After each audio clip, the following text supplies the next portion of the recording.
I'm Derek. And I'm George. Never kick a fresh turd on a hot day. Taking a shot at some arrogant smug Hypocrite. Come on, man. You're listening to Derek and George Live. Check the tag. We're made in America.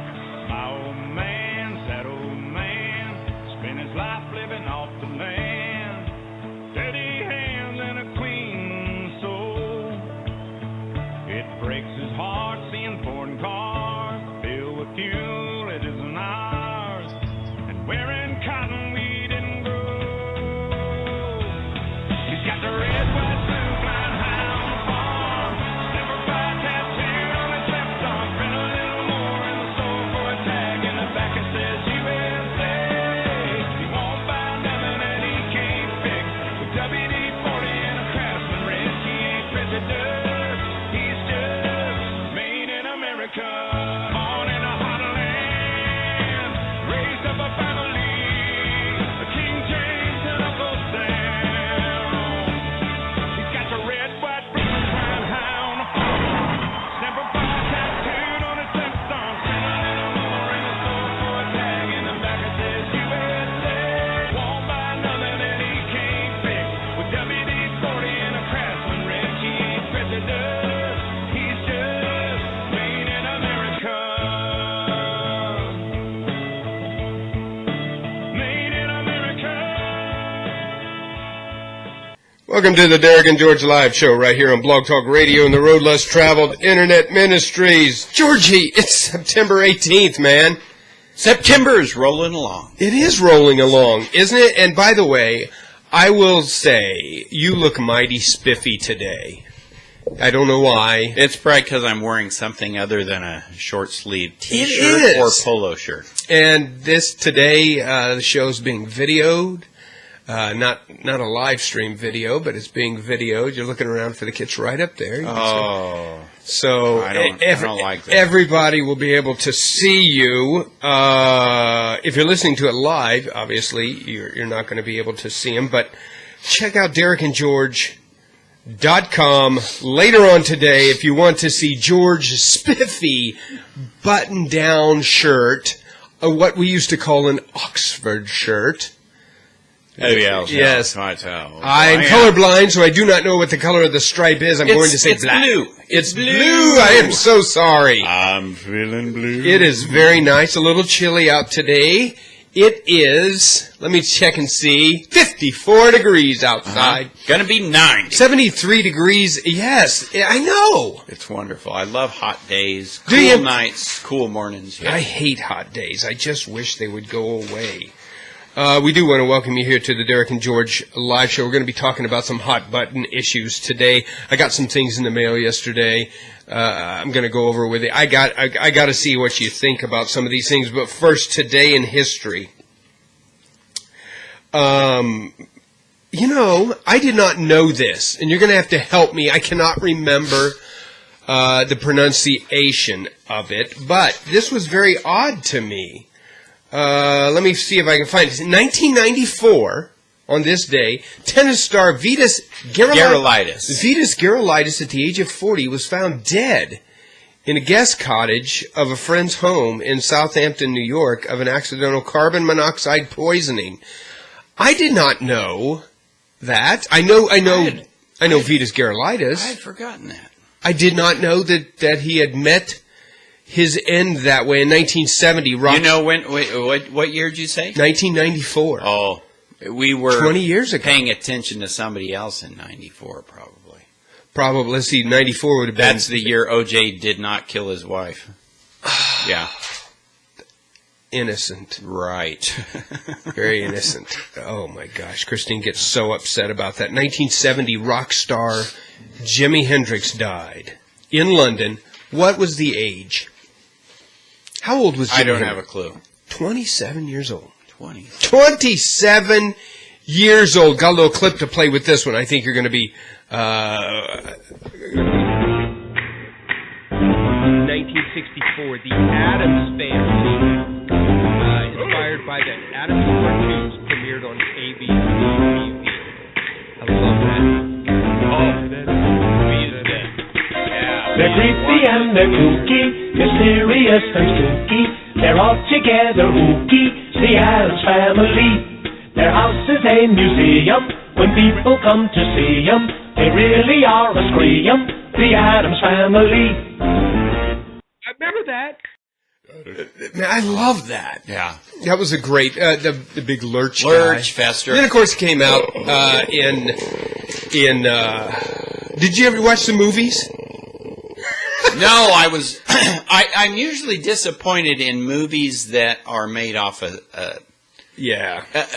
show, and specifically when they don't have, you're not going to have the same character. And right. They become those people, even though somebody can do a great job in the movie is whatever. It's never the same. It isn't. But I saw them; they were okay. Not as good as the TV show. What else we got? Today's birthdays. Well, specifically, and I have him sitting right here. Ryan Sandberg turns 55 today. I know you don't care who that is, or don't Let's give a see. rip. What is second base, shortstop? Second base, Hall of yeah. Famer for the Chicago Cubs. Yeah. Absolutely loved Ryan Sandberg. When I was growing up, that was when I was in high school.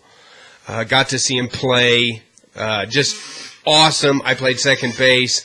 Here I have sitting here 2 of his rookie cards that sit in the studio, all worth of about $6 a piece. But still, rookie card in their little things, taking the sunlight and just keeping them nice and crisp. Cool. No, you don't care. you don't care at all. That's great. He was a great player. You don't even have to pay attention much to baseball to know Ryan Sandberg. See, here's the interesting thing. I will give you a little bit. I will connect what you were talking about with the OJ thing. We were on a mission trip with my youth group. I was taking my youth group on a mission trip. We were out in California. We were working the Pacoima Habitat for Humanity right after the big earthquake. Oh, yeah, okay. You remember that? Yeah, I remember watching it. The ball game was going on. Yes. And so after that, I think it was a year after that, so they needed some help. I wasn't right after the earthquake, but it was because we were there. And that, when we were out in California, is the great OJ Bronco chase. Really? You were out in California when that happened. And on the same day, Ryan Sandberg announced his retirement from baseball. Really? Yes. Yeah, he ended up coming back. 20 years now? Yeah, he ended up coming back. Oh, okay, that makes sense. I was like, he's been... He came back for just a little while now. And of course, last year, filled in as manager of the Philadelphia Phillies for a while, which is the team he started with. Anyway, I think like many great athletes, so many of them they think they're ready to be rid of that great, I call it an adrenaline rush, whatever it is. Yeah. And then they find out that they're not. That competition, and when it's gone, nothing you do in your life can replace is going to get back to that level, and let's catch for those guys. Let's catch up on the week just a little bit. Bronco game, what did you think? I think the first 2 games have shown that they miraculously suck during the second half. I don't know what's happening to them, but they won. That's all I'm saying. Mm-hmm. And what about those Colts? Has Andrew run out of luck? He had no luck for Andrew. Oh, that was a fun game. Although, both games were good. Both Colts games were good. The game against the Broncos, terrible versus in the first half. Nice. Yeah, I equate a little like, unfortunately, teams when they get up, there's that innate thing in human beings for us to let down a little bit. Is that what happened? Is that what happened? I don't know. This but week? I will say right now, I'm not a big on board that Denver has And, of course, nobody has 2 games into the season. Well, Seattle's 1-1. Well, a lot of teams are, Seattle last year when they won the Super Bowl, when they go away, they're a different team. Mm-hmm. They're a different team. Until you go away to the Super Bowl. You go, well, and why? They had the 12th man at the Super Bowl. They did. Their fans were. They says like Seattle. Well, they are the best. If you call noisy fans but best, let's say Seattle doesn't even have a close second. Let's in be the fair, National though. Football After League. the first snap of the Super Bowl, there wasn't much for Bronco fans to cheer about to overcome the Seattle fans. That's true, but Seattle fans don't have to have anything to cheer about. Every down their defense is on, they're going to be screaming, making noise. I don't against the other understand offense. either, because both states have legalized pot, so you'd think that both teams' fans would be just raring to go. Yeah. And it didn't happen. So grade the Broncos this last week. How'd they do? They won, B. which is I'll give them a B. A B. Sure. Okay, they won. Yeah. A win's a win. Just win. They're baby. 2-0. They are 2-0. Team first. Team first, baby. It's just 2-0. Yeah, we go to victory, you know. By the way, did you happen to catch any of my Bears Sunday night? You know, I was disappointed that I did not. I Good figured game. your Bears were gonna. Well, I have a My Bears aren't that good. Chicago. I've always liked the Bears as an organization. It's hard to be a football fan without Chicago. Well, the old black and blue division. Yeah. is just like awesome. The NFC. But I don't like your crybaby quarterback. I don't either. I do not. Every time I watch him, I think of that. I just don't. I don't like him. He does well at times. He can be like many quarterbacks. He can be really amazing on a given Sunday. Yeah. The thing that differentiates great quarterbacks is general week-to-week consistency. And that's what Peyton has. That's right. Where, like the Atlanta Falcon guy, Matt Ryan, the week before, I think he had a great game. Yeah. This week, see, horrible the game. Broncos, I think the Broncos, and this is what I thought. As I've watched the last 2 weeks, this is what I thought. I think they've listened to the Derek and George live show. They've heard you. Oh, absolutely. And like a small child learning how to walk, they are learning how to run. I really think so. And they're taking their pains. They're pounding it a lot more than Peyton doesn't have. Well, they're trying it. They're trying it. They're trying. I don't know that the line really knows how to run block yet. I don't think so either. They're quite so a few used clips. to every play. Yeah, exactly. Of just dropping back 3 steps and You've protecting. got to be able Peyton. to run the ball. Yep. I think they're trying. I think they're trying because I think they've realized, and they've even said that, they realize we have to be able to do that. They learned that against Seattle. No longer. You know, an interesting thought, and then I'll move on. An interesting thought. 2 things, really. I don't know if you saw this afterwards, but the day after on social media, a petition came out to petition CBS to no longer let Phil Simms broadcast on a Broncos game. Did you see that? No. And why is that? They seem to think, Bronco fans seem to think that he's very negative towards the Broncos. He's very anti-Broncos. I don't hear that. I don't hear that at all. I don't. Now, because whenever I hear Phil Simms, I hear Madden football. That's what, I mean, he's one of the announcers on Madden football, on the video game. So a lot of the things that he says sounds like the things that he says on Madden football. I love Jim Nantz.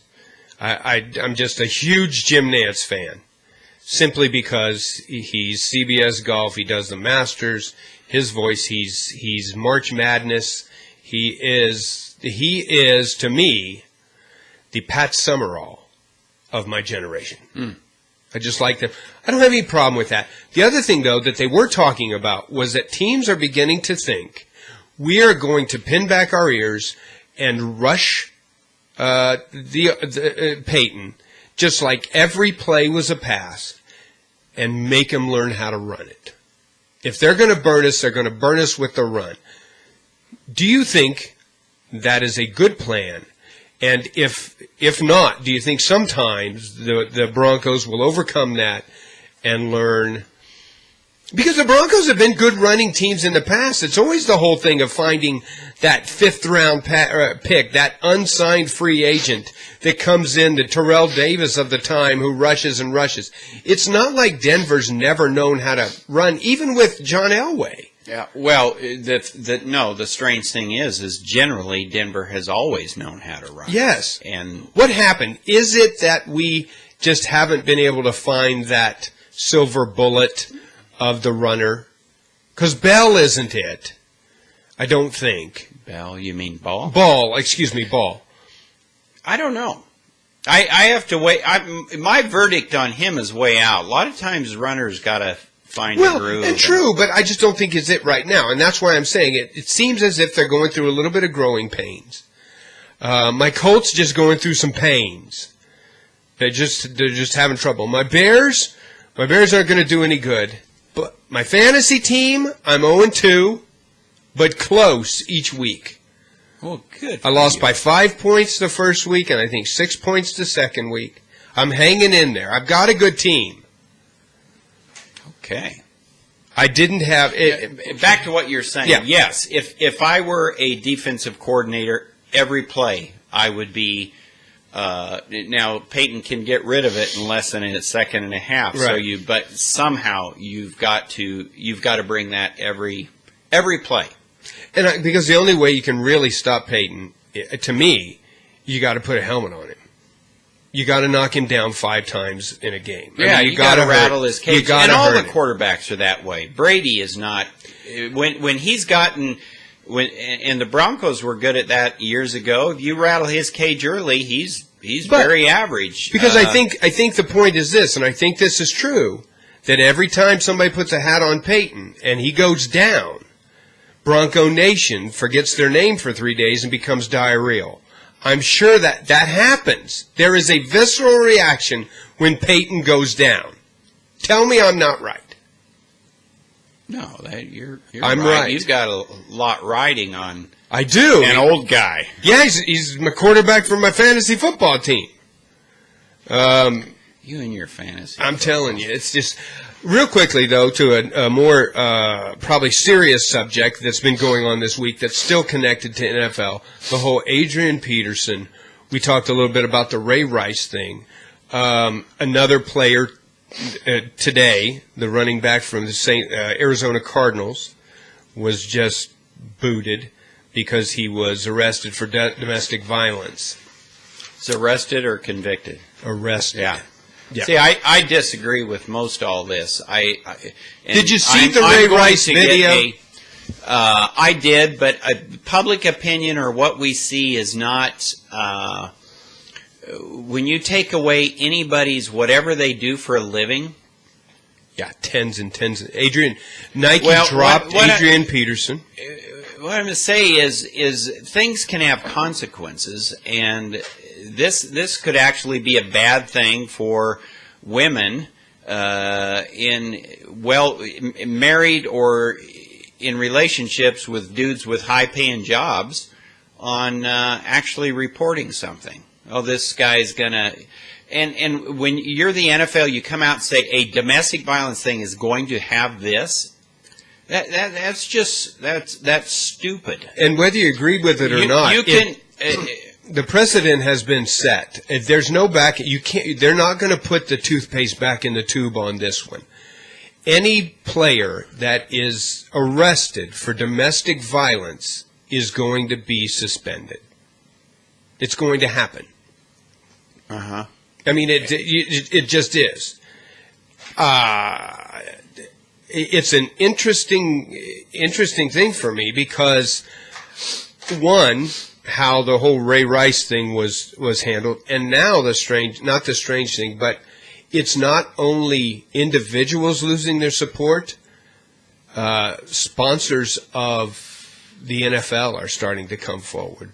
Anheuser-Busch makes a statement. Pepsi makes a statement. Nike makes a statement that says we do not like how the NFL is handling this. which is interesting because Stephen A. Smith said this yesterday on ESPN. I think it's funny that Anheuser-Busch comes out when a lot of these things that people are getting in trouble for, they're getting in trouble because they were intoxicated. I don't know if there's a... Well... I know. I'm just saying there's an irony there. A bit of irony. I'm not saying that they shouldn't say that, and I'm not backing anybody. I saw Ray Rice hit his wife. That's unacceptable. I don't know the complete story of Adrian Peterson. I don't know what's considered a beating with a stick or a whipping with a switch. I was talking to my wife this morning about this. That's how that's how Jimbo, our producer, he had to go out and get his own switch. I am not supporting that. I am not defending anything like that because I don't know. I haven't read enough. I don't know what happened. I don't know I don't know if the discipline beating line was crossed. I don't know. So we will see. All I know is that Adrian Peterson, one of the great runners of the NFL today, maybe the best, who knows, of today, not the best ever, although he is getting paid, but he's lost all of his endorsements. My position, most of these guys have endorsements they're going to lose. Let it play out in court, and then then you see. And then you see. You do not put this out in the court of public opinion. Oh, some guy... when I grew up in schools, the principal used a big paddle. Yes. A lot heavier than a switch. Now, apparently he caused bruising and bleeding. And that's child abuse. Right. Yes.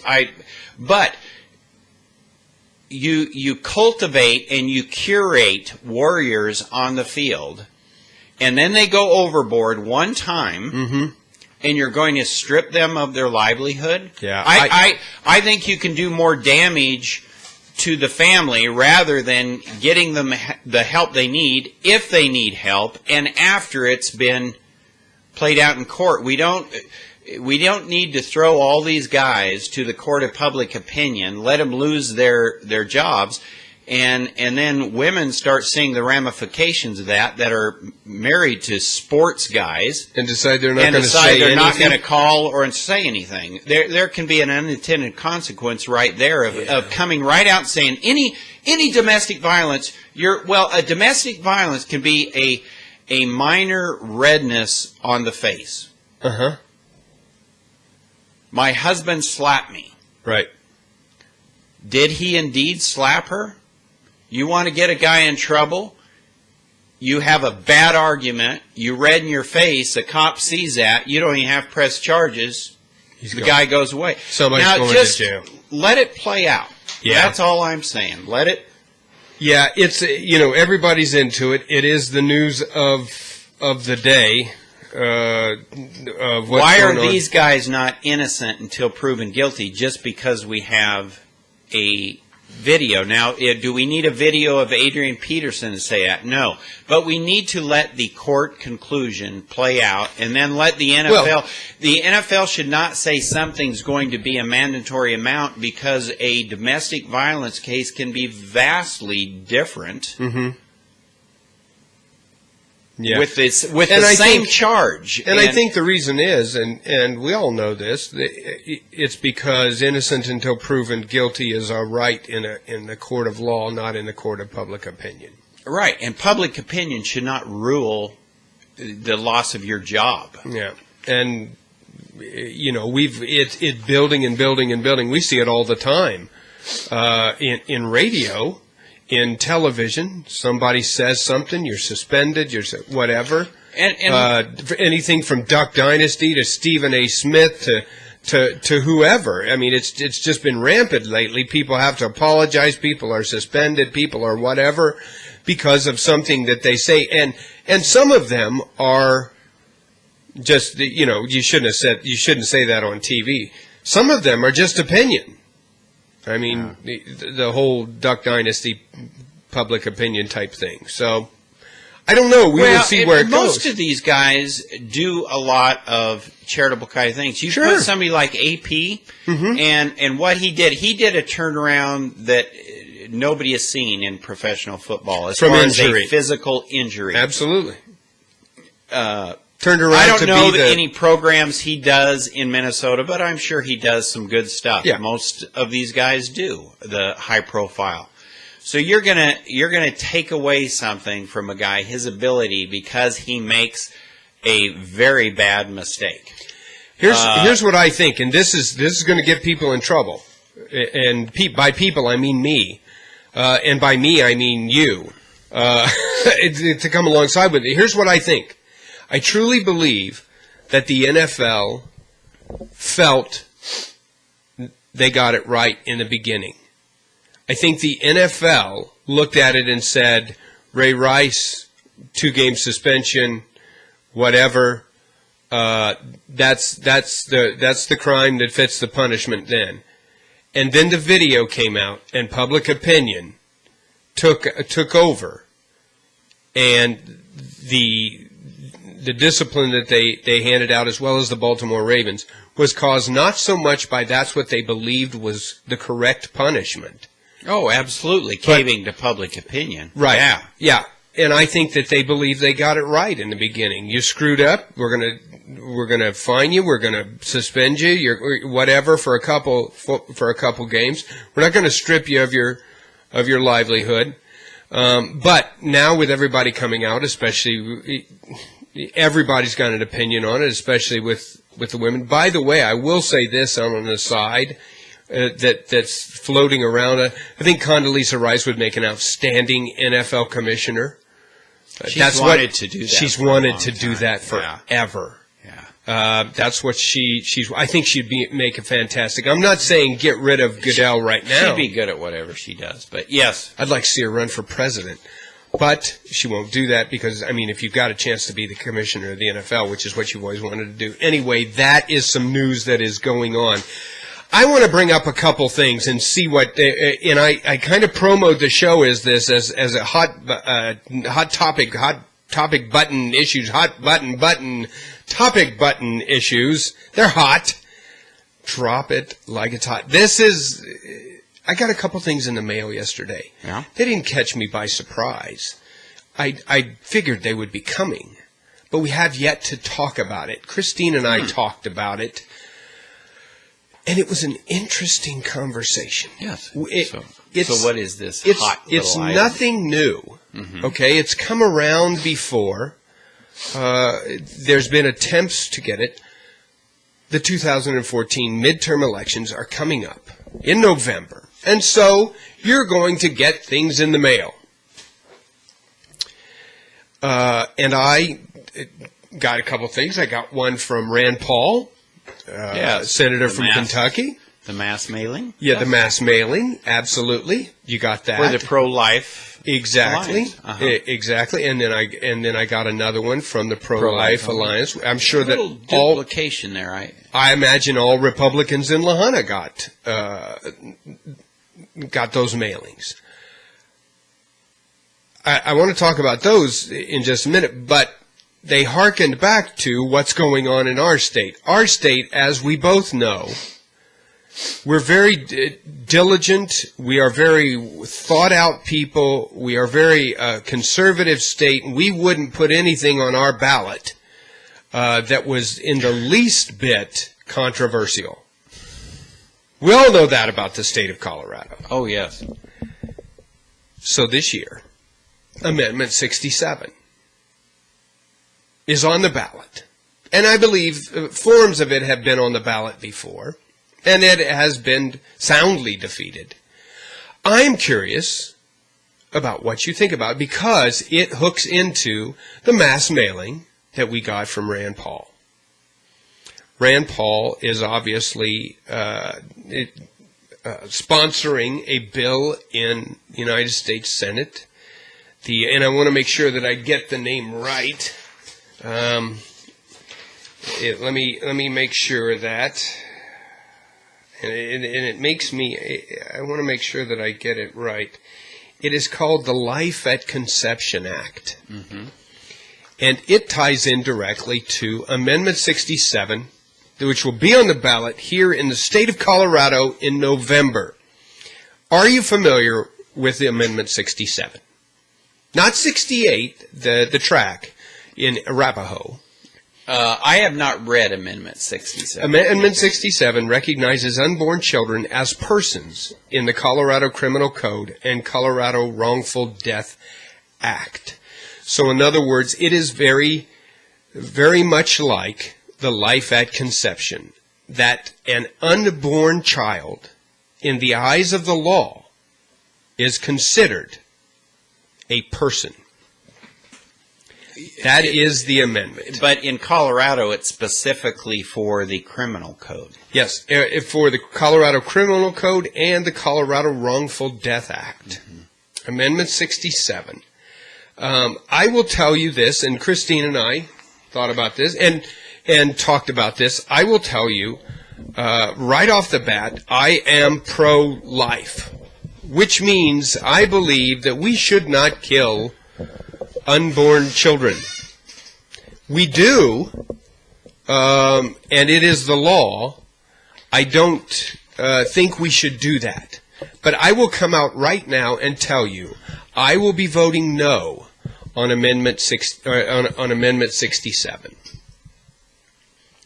Okay, so I want to specifically. I have a problem with a deal that goes past for a purpose of why the purpose of stating this for the Colorado Criminal Code, other than the apparent concept that Rand Paul has going with the Pro-Life Alliance to just simply acknowledge that the unborn child is a person, so that then under the whatever amendment,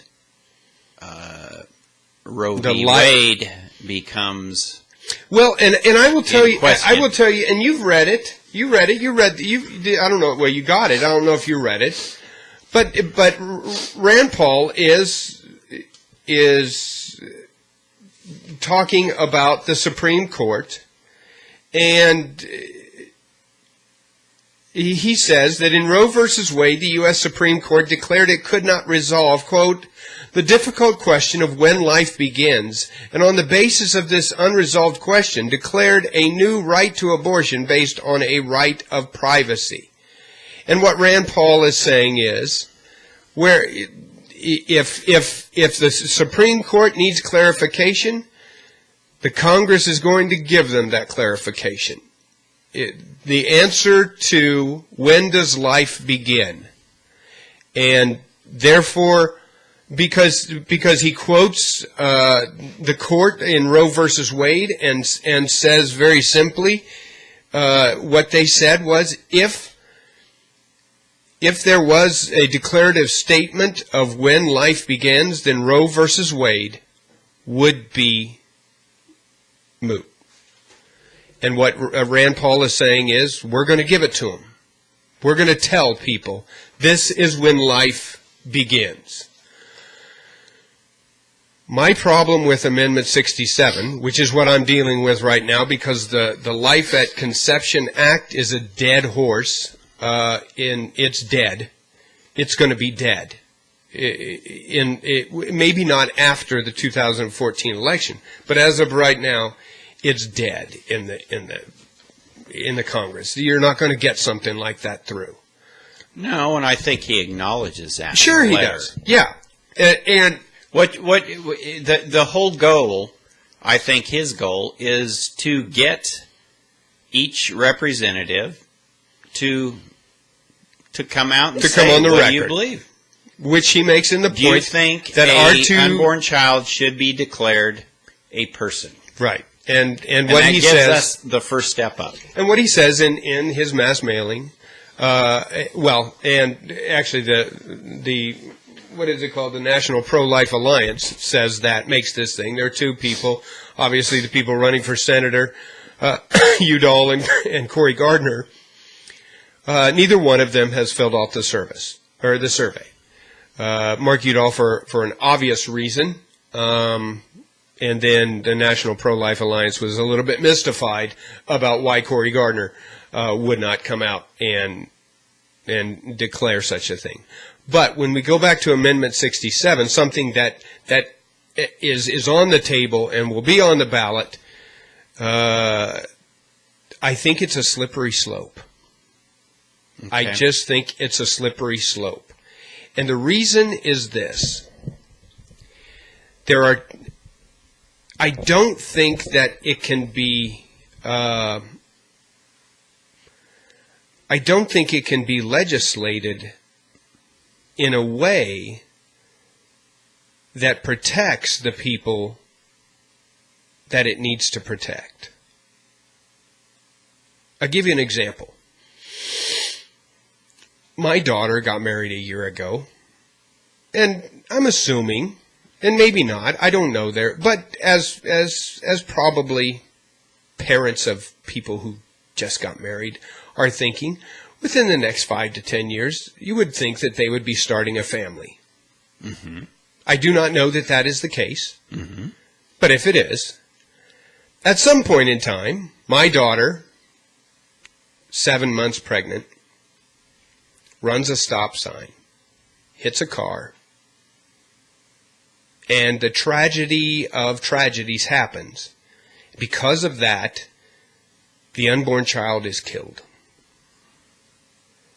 According to this amendment, my daughter can be charged with involuntary manslaughter because her actions took the life of someone else. Mm-hmm.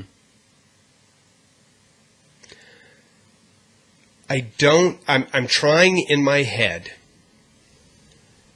to make the connection of, if my daughter were to hit somebody because she ran a stop sign and then because of her actions someone died and the law took over, I would say, you know what, you have to abide by that. So I'm trying to even it out in my head. I'm trying to even it out in my head. I can think of a number of things that can happen to an unborn child that my daughter could do inadvertently. I can't make that fit. Am I wrong? What's the matter with me? Well, no, I understand your conundrum. Now, does 67 in the criminal conduct is abortion still legal? Right? Or not? Is that a crime? I will tell you. I will. Let me give you the thing, because this is the back door. Okay, I'm going to read it to you. Okay, let me find it right here. Here it is. Constitutional changes. The following Section 17 would be added to Article 17 of the Colorado Constitution. Purpose and findings. In 2009, judges of the Colorado State Court of Appeals in People v. Legge, there is no definition of person or child or general applicability in the criminal code. Judge Roy says that this is an area that cries out for new legislation, so he begins to say that. Definition: in the interest of the protection of pregnant mothers and their unborn children from criminal offenses and neglect and wrongful acts, the words person and child in the Colorado Criminal Code and the Colorado Wrongful Death Act must include unborn human beings. Now, I'm not real familiar with the Colorado Criminal Code or the Colorado Wrongful Death Act, but I do know that the goal is then, when you look at that code and that act, any place that it says person, it will include this concept of unborn child as a person. Here's where I see the slippery slope, though. It being wrongful then to cause the death of a person, then by default, abortion is illegal. By that very definition. Well, it has to be. You ended the life of a person. That is the definition of murder, whether it be manslaughter, whatever. And that is the back door in. It's the same thing Rand Paul is doing, because as soon as you do that, then the 14th Amendment takes over. Well, I don't find it the same. I find it is the same. It has to be the same. It's the back door to end Roe versus Wade. The intention is the same, but it is not the same.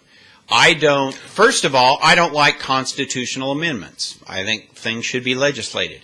You and I both agree that ideally abortion is not something that is won in the House of Legislations. It's not a legislatable act. It's really not. It's a moral issue. It's a moral issue that, all the laws aside, it's still going to. It's always going to happen to some degree, and you hope that it would happen very seldom. Right. But through illegal whatever, the way things were a zillion years ago. I have less problem with the national deal of saying, hey, this is what I believe. That is not setting a specific consequence as the state. Now, are you're going to say, well, yeah, it's getting there. Yeah, they're both getting there. But putting a constitutional amendment as far as this, or support to your legislators saying, hey, I believe that life begins at conception, are two different things. They have the same goals. That's what I'm talking about. I think there's a better way to go about it, and I think Rand Paul's way there is a better way to go about it than a Colorado Constitution change. And perhaps. I just think that I think this is the slick way of ending Roe versus Wade. I think that's the goal of this act. In the end, that's the goal of it. I have some problems with Colorado constitutional change, so I don't like that avenue. I don't have a problem with me sending that petition to my senator saying, hey, you know what? I believe life begins at conception. And he realizes that's not, but it's a start. And if I can make a start, so right now, yes, I would send. I'm going to send that saying yes, that's what I believe. But that doesn't mean I in turn then support a constitutional amendment. Right. And I understand that they're two different things. They're going about it the wrong way. The problem that I have with the petition that Rand Paul says is that the language inside of it isn't just for me the idea of saying I believe life begins at conception. Because it says, not only are we trying to resolve this unresolved question of when does life begin for the Supreme Court, it says a Life at Conception Act, by declaring that unborn children are persons legally entitled to constitutional protection, will rescue millions of unborn children from dying by abortion on demand. That includes by me signing this and sending it by saying, I want this Life at Conception Act to be law so that abortions will end. Mm-hmm.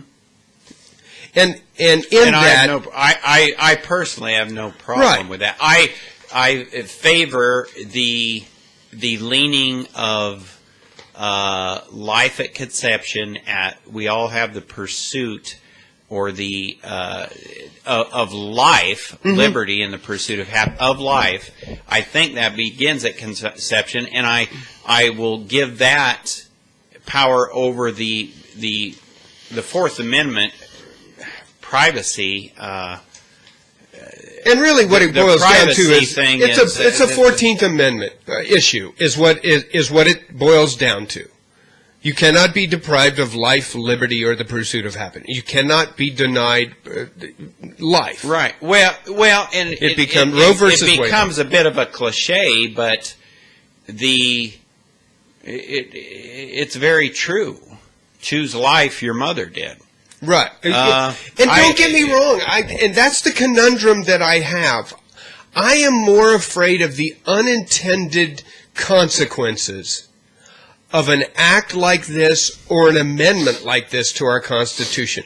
Whether real or perceived, whether intended or unintended, according to whoever's making this, driving this amendment, I'm leery of them. So in the fact that I believe that life begins at conception, and I wish that no one would decide to have an abortion or kill a child, I am still concerned about some of the unintended consequences that could come about from a legislative act like this that goes back to what you were saying. I don't believe this is legislatable. I don't believe we fight abortion by law. I think we fight abortion through the heart, through education. I appreciate that. Yeah, I do. I think that's the best way. But when you're losing, I'll go for this. I'm not the Colorado thing. I disagree. I think that's. But I don't understand how you think it's different. I don't understand.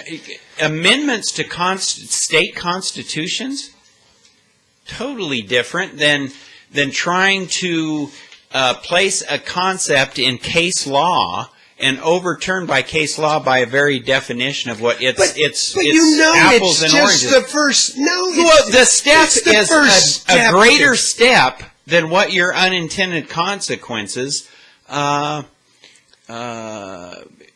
You think the unintended consequences are worse than what's happening right now? No, and so I don't. No, I don't. No, I don't. Well, that has to be in your thinking. Then I would think it is in my thinking that the unintended consequences are worse than having a lot of aborted children. Here's what I wish Rand Paul would have done. Okay, and maybe this is all ego, and this is just a very personal thing, and it's the way that I perceived it was this. Don't call me an idiot. I know what this act is for. It is the foundation. You are pouring the concrete to eventually put in case law to overturn Roe versus Wade. Yeah, and I don't. That's fine. I don't have a problem with that. See, and I do. And Christine and I disagree on this. We have a Supreme Court ruling now that says it's okay to kill. I would rather have a Supreme Court ruling that sees that and says overturns that and says no. And see, that's where I struggle. I struggle mightily with that because I think at this particular time in society. And I'm not talking, I had to separate, I don't know that I can separate this out, but I tried to, and I tried to explain it to Christine, my feelings, because I want to be able to explain to people, this is what I think. I want you to be able to explain this to me, too. I don't understand. Why does this period in time differ for an unborn child as opposed to 40 years ago or 100 years ago? Yeah, and it's very tough for me, but I believe, and this is just a personal opinion, that I think overturning Roe versus Wade right now would have, again, horrific unintended consequences.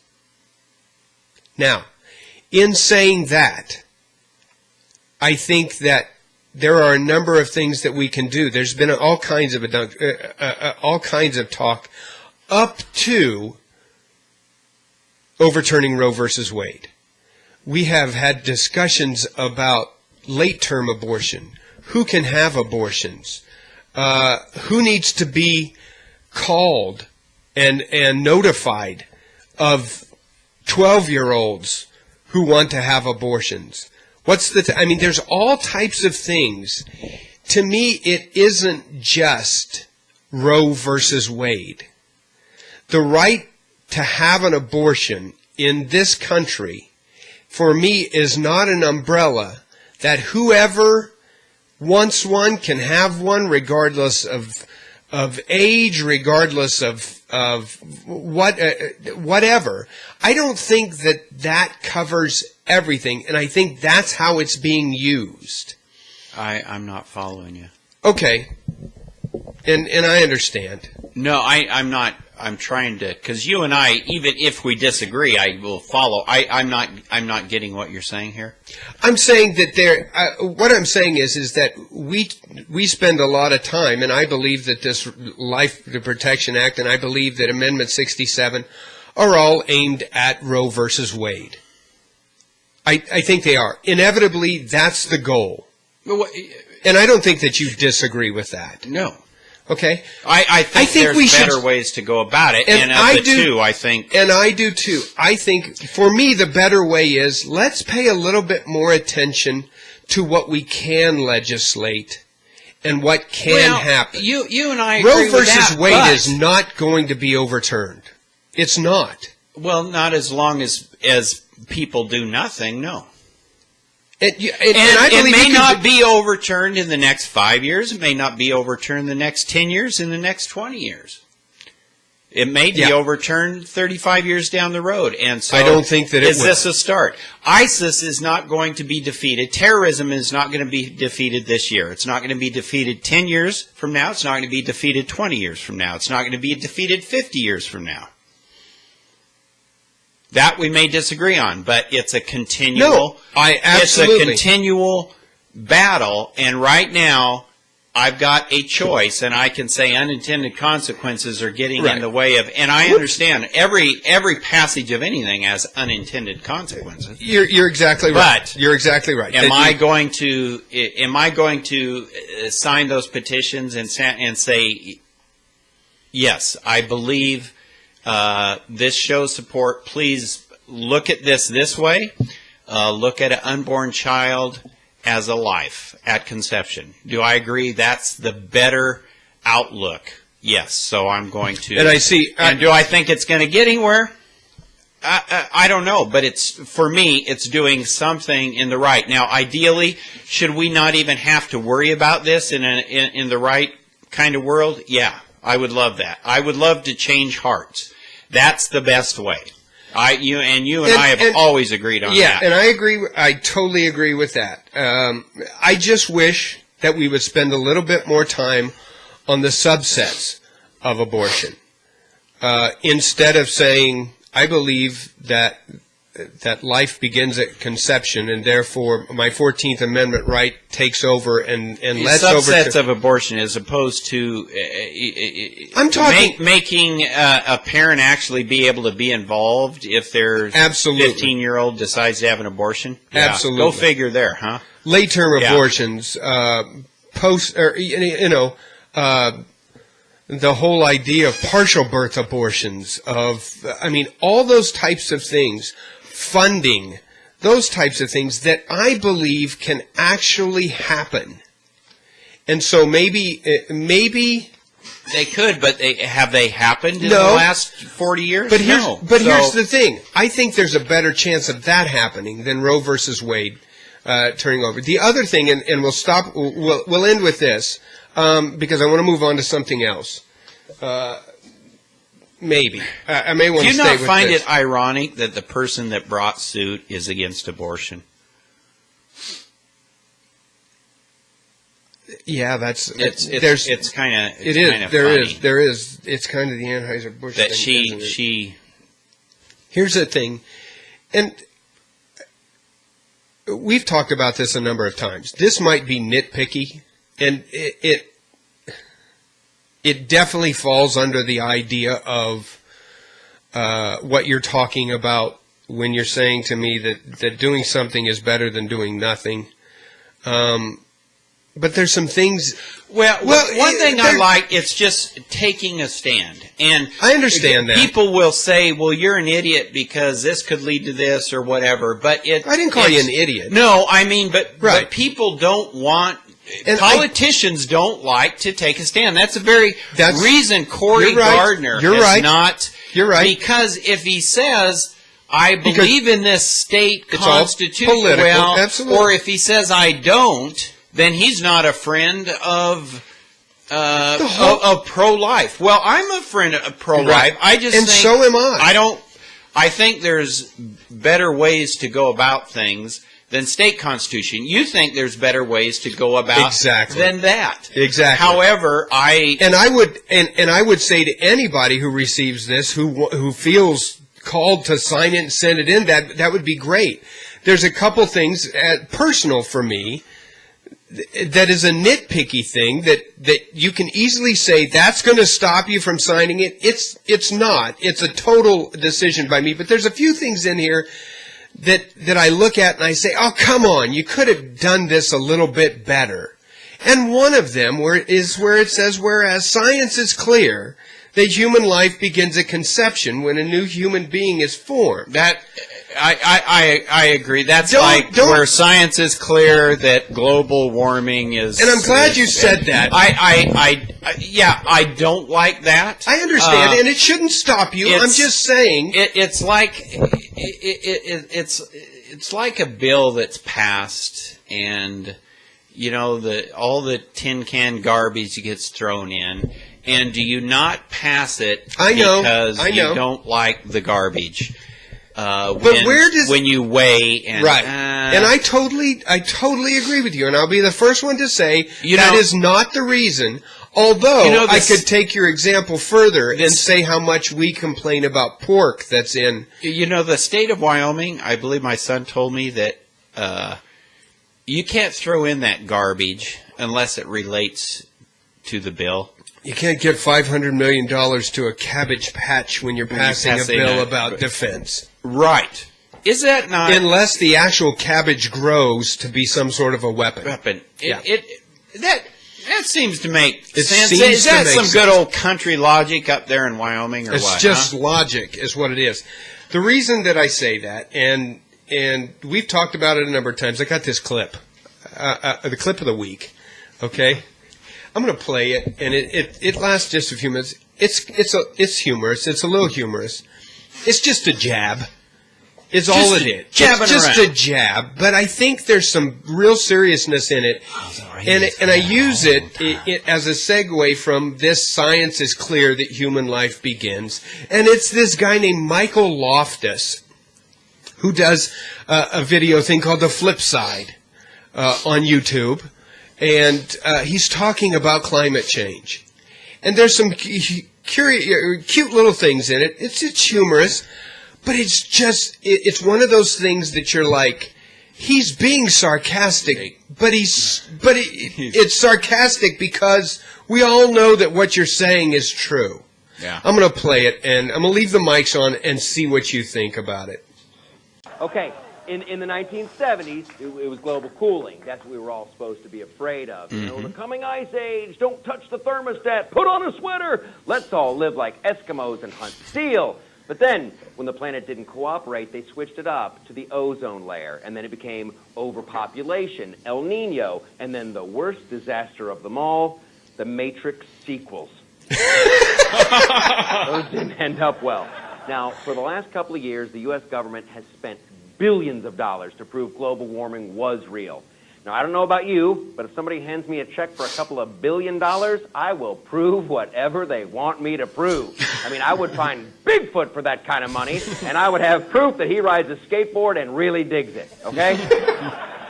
So that's what happened. The scientists who got funding to prove it existed magically decided that the Earth was heating up and we needed wealth redistribution or we were all going to be roasted alive. Turns out the only thing getting cooked was the books. So when the lies about global temperature unraveled, they decided to call it climate change. Climate change. You're one-stop shopping for things you can't explain. And I can hear the people now. They're saying, 99% of all scientists think global warming is real, Michael. Yeah, there was also a time when 99% of the scientists said the world was flat. But what about the polar bears, Michael? Do you want to kill the polar bears, you dirty little racist? Look at him swimming, looking so sad. Okay, here's a fun-to-know fact. The number of polar bears in the world is actually up. Yes, it's up. And that's according to polarbearscience.com. Yeah, for real. Polarbearscience.com. It's actually a real site. It's a real website, and it's owned and operated by polar bears. Do you know how hard it is for a polar bear to type? Those giant paws? It's insane. It's crazy. But I really think it's about money and control. Here's the deal, folks. Al Gore and some other dudes bought companies and stocks in green technology, and now all they have to do is scare the living daylights out of you until you are begging for a carbon tax. Al Gore tells you that if you don't give him a bunch of money, that the ocean levels will rise and we will all die. Meanwhile, he lives in a mansion with an ocean view. If he thought the sea levels were about to rise, wouldn't he live in the mountains? Well, I thought what I'd do is I'd wait till the waters came up to that first step, and then I'd say. Now, here's the brilliant part of their argument. You're not allowed to argue. You can't disagree anymore because they just tell you the debate is over. As long as you're going to keep trying to take my money, I think I'd like to keep the debate open for a little while, if I could. The debate is over, Michael. The debate is over. That's another funny one. The debate is over. I'll have to take all your money or the world will end. I'm sorry. The debate is over. 99% of all scientists agree with me that I should have sexual relations with the mother of your children. I'm sorry. The debate is over. I'm sorry. What's the matter with you? Do you have something against science? Do we need green energy? Yes. At some point, the world will run out of natural resources. That's true. So let some dude in his private company invent that stuff. But don't put a gun to my head and tell me I have to give up all my money and my rights to fix it. If I want to take 2 showers in one day, I'm going to do it. It's 100 degrees out. I'm not going to run my AC. Are you high? And then I'm not going to shower? Go on with your bad self. I might take 3 showers. If I really want to party, I might run the AC while I'm showering. I'm a wild man. You can't stop me. Just remember this, people. The world is a weird, weird place. The earth does crazy, odd things. We can't control it. If you don't believe me, look at the platypus. I had nothing to do with that. Please don't raise my taxes. It's cool if you want to help the environment. I want to help the environment as much as the next guy. If you want to sleep better, don't give the politicians control of your life and your wallet to fight some crazy boogeyman. You want to help the environment? Go plant a tree. Now you're all excited. Now you want to help. You're like, right, Michael, I think the government should force you to plant trees at gunpoint. Damn it, you missed what I was saying entirely. So that's what I needed to get off my chest today. Global warming or climate change. Global warming, climate change, whatever. Yeah, what do you got? Okay? Okay, this just in. Climate change will now be referred to as climate disruption. All right, whatever. Climate disruption, fine. Hang on to your wallets, America, and go plant a tree. Little clip of the week. I thought it was cute. I saw it on the Blaze, and I thought, you know what? I'd like to play that because it's exactly right. That's a joke on climate change. It's a no joke. I wanted to play that. Obviously, the citizen petition that Rand Paul sent out, obviously it does not deal with a joking matter. Not that the world catching on fire is a joke, but I believe that climate change happens all the time, and there's nothing that we can do about it. Well, in this, you do your reasonable part. Exactly. You know, I live in a home that uses less than $500 a year in natural gas. Mm-hmm. I recycle my papers, my plastics. You do your part.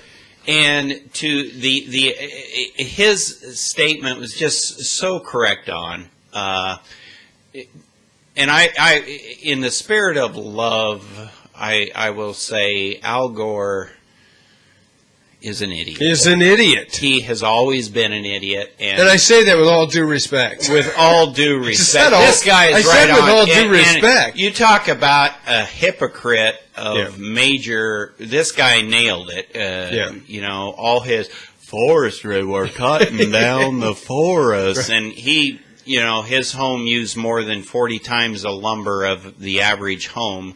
This guy's a major hypocrite, and it's true. The stuff you want to find something, you can find it.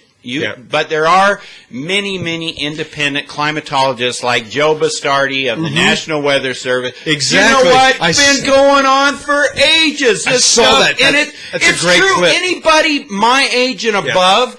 If you buy into all this science stuff, come on, where's your brain? Did you not live before this? This stuff has been going, it's happening more now. No, it's not. It's happening around you where you see it more. But it's always been going on.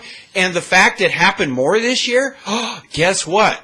It's like the wave, the cycles and flows of life. It always changes. And I think that he's exactly right. I don't like the whole idea of the debate is over. The debate should never be over. I have a great little clip that we play quite a bit on the Solomon Hutch Show, and it's a thinker, okay? But I think it's that kooky science, and it sounds like this. 60% of the time, it works. Every time. 60% of the time, it works every time. The debate is over. And I think that's one of the things. And good point with the petition that the science has settled. That is an issue of heart. Now, it is. And when does life? Okay, it's when that baby comes out of the mother. That's when life starts. It's if you're anywhere prior to that, then when does life start? And does it start? Wait, it's got to be third trimester. Wait, it's this. Well, you're one or the other. And what for me to say you're wrong that you feel that, I'm not. That's I just disagree. If you're a person that believes that life is not a life until it comes out and takes in air. Right. So be it. That is your belief. And you're going to make decisions based on that. And there's nothing wrong with that. It's just a difference for me. And there's Christians that feel that way. Absolutely. I'm a Christian that thinks that conception is, but I do not agree with that petition that says it's settled science. So there's a bunch of different little things in there. One last thing I want to do before we get to the Ask George question. I'm going to get in trouble for this from my wife, obviously. The Common Core, or as I like to call it, the Communism Core. Just want to make an announcement. Arkansas Valley Kids Matter, a community meeting for parents, educators, school board members, concerned voters, anyone interested in our youth. There's going to be a meeting that talks about the Common Core curriculum, obviously against the Common Core, and on Monday evening, September 22nd, 6:30 to 10 p.m. at Inspiration Field Meeting Room, 612 Adams Avenue. That's a 3.5-hour meeting. Yeah, on Tuesday evening, September 23rd at the Arkansas Valley Fairgrounds in Rocky Ford. If you don't know what the Common Core is, or you have questions about it, please plan to attend this meeting and find out what this new curriculum will mean for our youth. I do not know what they're going to say. I'm sure there are going to be things that I agree with. There are going to be things that I disagree with. I have obviously a very solid idea of what I believe about the Common Core, but not all of the Common Core. The Common Core curriculum, I do not think is the main culprit here. I believe that how the Common Core was implemented through our government and how it was put into place through our local school districts, I think was a hatchet job, and those are some of the things that I feel about. But we will see what they say. So if you're interested, there's a community meeting about the Common Core. Obviously, you know going into it that it's going to be a con for the Common Core. If you're a big Common Core fan and you know that you agree with it, you've done your due diligence and you've looked at it, this is probably not a meeting for you. So don't go and interrupt it. Let the people have their say and let them get together peacefully and peaceably. So anyway, Arkansas Valley Kids Matters, I agree with that. Go and check it out. If you have questions about the Common Core, I want to get to our Ask George question. Before we do it, I will say I am going to read the letter in its entirety, and there are a few profane words in it, just to let you know. And I think it's very easy for you to say, last week we had a wonderful, or 2 weeks ago, we had a wonderful email from Cynthia. Yeah. And we hope that she is doing well, and said that, we were all that was good about America and right. I thought it would be good in the spirit of the Fair and Balanced Fairness Act that I pull out an email that doesn't believe exactly that. I will tell you this, and it's probably very easy for you to know the direction that it is going, but this email is from Brian in Chicago, Illinois. Chicago, my kind of town. And Brian's got a question for George. Got a question for you.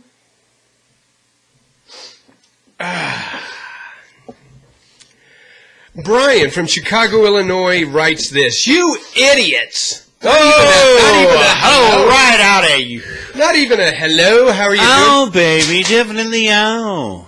You idiots! I had the great displeasure of catching you on Blog Talk Radio last week and was nauseated by your remarks about President Obama. Oh. Then he goes on to say some things that I'm not quite sure what he's talking about, but evidently that was the way it was perceived. Did we insult his hometown boy? Your racist rant about a quote-unquote do-nothing president only goes to show that you believe the black race to be lazy and good for nothing. Why don't you do all of us a favor and go join your racist, ass-backward, religious zealot friends in the Republican Teabag Party and find some nice island where you can live back in the 1800s where you belong? Here's my question. Name one real example where President Obama has failed to carry out the duties of his office. I bet you can't without making shit up. You guys are the perfect example of what is wrong with America today. Brian, Chicago, Illinois. There you have it. Ask George. Brian, thank you so much for your email.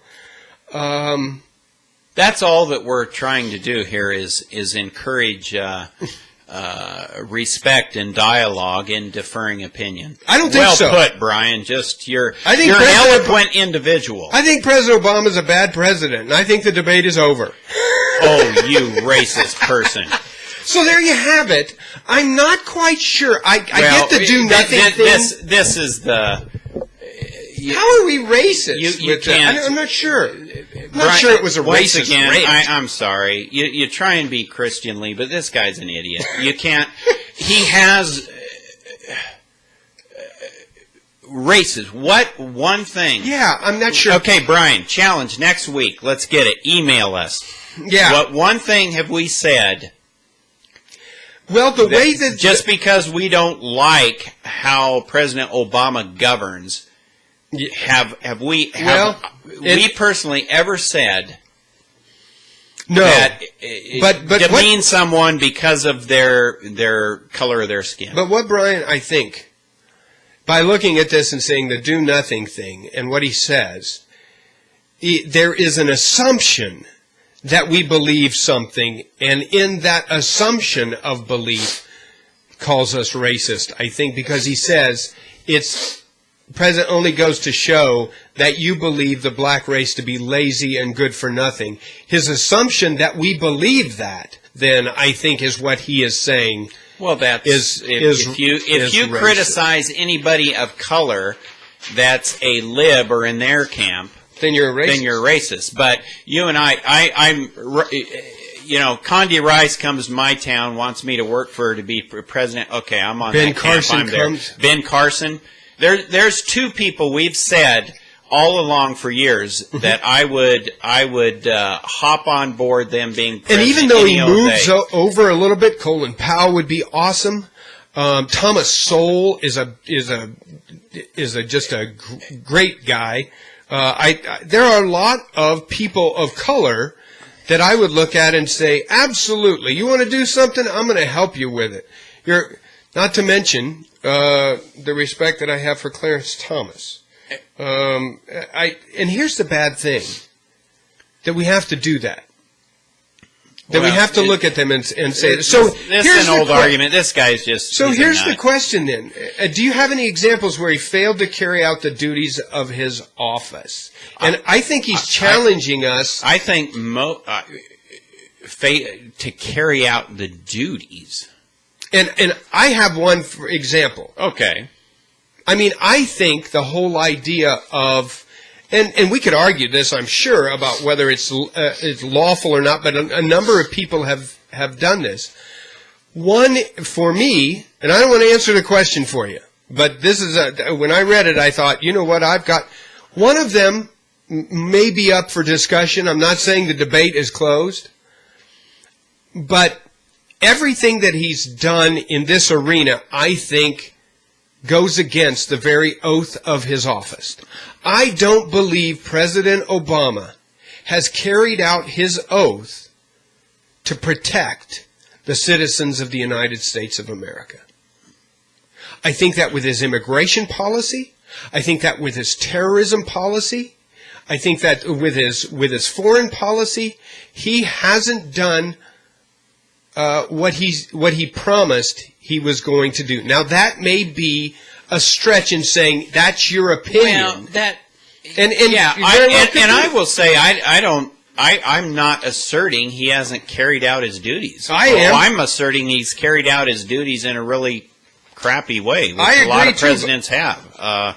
But what about his oath that says, I swear that I will, the main law enforcer... As far as immigration, I've said this, I don't put any more on Obama than I have on any of the presidents of the last 30 years. I do.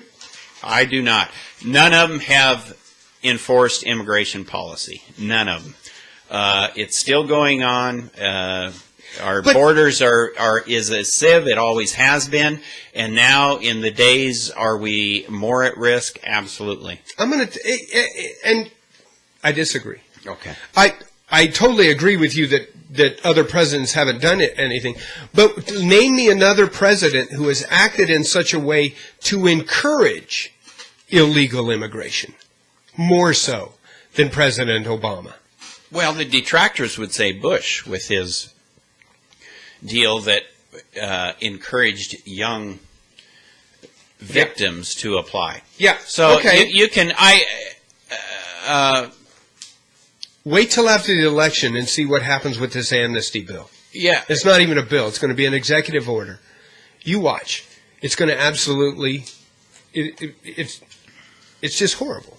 It's just horrible. And I think in doing that.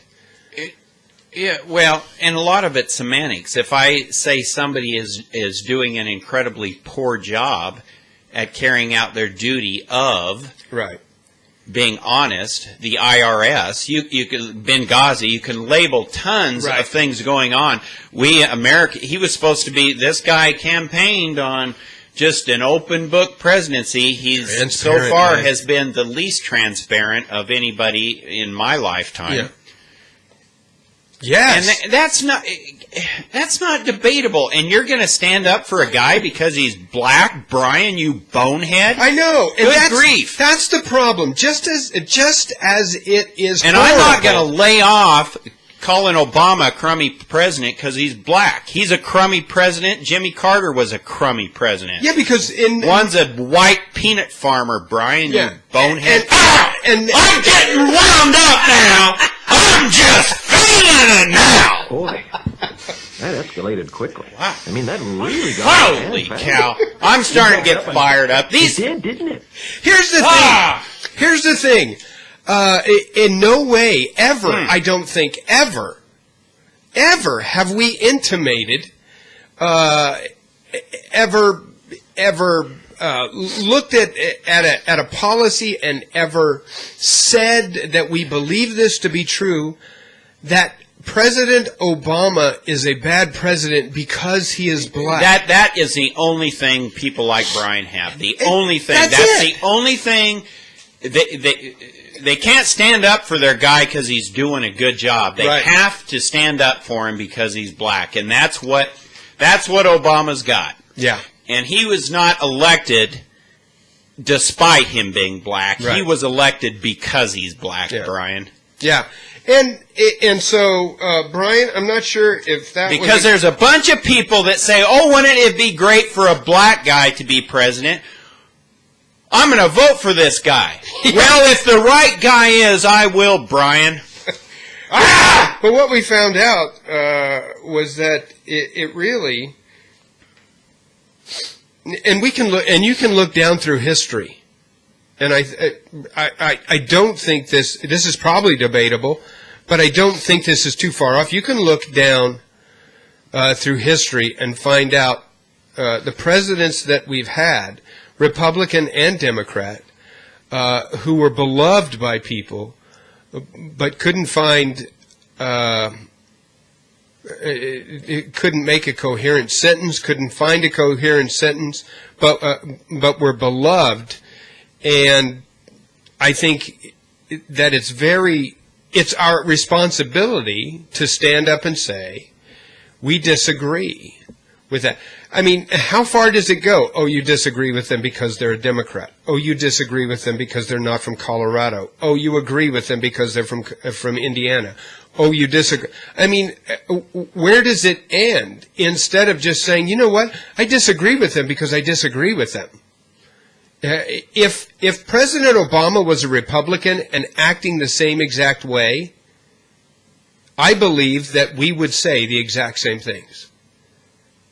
I believe that we have it in ourselves to say this is a bonehead. Well, we've called many Republicans out as well. But I think so, the problem too. is you can't.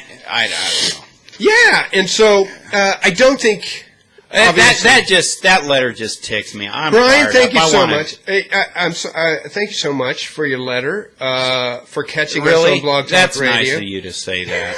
Brian, I don't thank you for your letter. Get a life, man. Get a brain. Brian from Chicago, Illinois. Could it be that because he is from Chicago, Illinois, I'm thinking that he might be an Obama supporter? I don't know. I may be going out on a limb, and I think that's maybe still debatable. I guess there should be something said for loyalty. Maybe a positive on people like Brian. Loyal to the end. Loyal to the end. Your guy is going to tell you to march into the lake and stay under for 5 minutes. You're going to do it. Fine. Good for you, Brian. Fall on your sword, and that's exactly what you're doing, and your leader is letting you do that. Although, I will say this whole idea about finding some nice island where I can live back in the 1800s, I kind of like that idea. Where'd that come from? Out of the letter. After he called us ass-backwards, racist, religious zealots in the Republican Teabag Party. Teabag. Oh, yeah. Yeah. I don't belong to the Teabag or the Tea Party, Brian. Thank you. And he says, and find some nice island where you can live back in the 1800s where you belong. You know, that brings up a little bit of the Village idea. Did you ever see that show? I'm fired up. Are you? I want to go a few rounds with Do Brian, you? man. I mean, he's living on the island of Moron. the moron. But here's the thing. Did you ever see The Village by M. Night Shyamalan? I'm sorry, I'm not taking the high road right now. Okay, but the road less traveled. Okay, I'm not. But have you ever seen that? Have you ever seen The Village? What by Village? by M. Night Shyamalan, the movie. No. Okay. It's exactly that. You should watch it because I think it's a great social experiment. It is a place that goes back to the 1800s, maybe earlier, and I don't want to. You'll never watch it, but really, what happens is a group of people get together who have had horrible experiences in society. Their family members have been murdered. they've seen the crime, they've seen all kinds. And this rich guy says, I have an idea. He owns this huge reservation plot of land in Pennsylvania. And he says, we're going to mark it off. We're going to pay a lot of money to have no planes fly over. We're going to have a lot of people to guard it. And we are going to make it like it was back in the 1800s, back in the 1700s, rural America with the cabins and everything. And we're going to raise our kids to never know that there is something else out there. They're surrounded by a field or forest, and they make up the idea that there are monsters out there. We don't go out there. They don't come in here. That's what keeps the kids from ever going in and finding this wall, and they live that way. They raise their kids that way. The kids have no idea that they're living in 1980 or whatever. They believe. It's a very interesting social experiment until the daughter of the guy who is in charge, she loves this guy, and he gets stabbed, and he needs real medicine. And so the decision is, do I send her into the town? To get kind of like the Amish, man. That movie, Harrison Ford. Bit like that. Harrison Ford was like a cop or something. Right. Something got him thrown in the Amish deal. He kind of... That's right. Yeah. Anyway, it was... But they know. The Amish know that there's something else out there.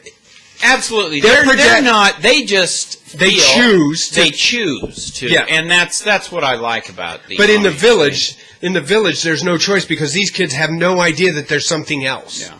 They have no idea. But you know what? They're all happy. So I don't know. Social Experiment. Check it out. It's The Village by M. Night Shyamalan Ding Dong. Before we go, we do want to give a shout out. Proud dad, obviously. My son was cast as Danny in Grease. Danny Zuko. I hope that he does a good job. He swore he would never do a musical. Yo, Rizzo! Yo, Danny! Yo, Zuko! Yo! So we'll see how he does. Grease lightning. Also, Jeremy Solo from Solo and Hutch. Jeremy and Jacob did that. Go, Grease lightning. He's That's a little Kaniki. background for you. Exactly. I'm gonna try and go light for you. He's Kaniki. So that's just, I love that. So obviously we're hearing a lot of Grease songs. Check it out. Go to Lahana High School Theater on Facebook. Anyway, we are out of time. We got to go. Join us next Thursday, 8 a.m. Mountain Standard Time, as we continue to fight the good fight, to speak our minds, and to never back down from what we believe to be the truth. The truth is, I lost my temper with Brian. I did not take the road less. I took the road very well traveled in calling him a moron. I think you did call him a moron. And an idiot. Yeah. If you have something for us or you want to ask George a question, email us at derekandgeorge@gmail.com. DerekandGeorge. The best podcast on Blog Talk Radio. With that, the debate is over. The science is settled. The debate is over. Derek and George Live, the best podcast on Blog Talk Radio. So I think you should watch it. For everybody here at The Road Less Traveled, we want to thank you for listening. For Jimbo, who is out on the golf course, not in the producer's booth, but usually always behind the glass for us. We hope he's having a great round. So for everybody here at The Road Less Traveled, I'm Derek. And I'm George. Sun's out, guns out. The debate is over.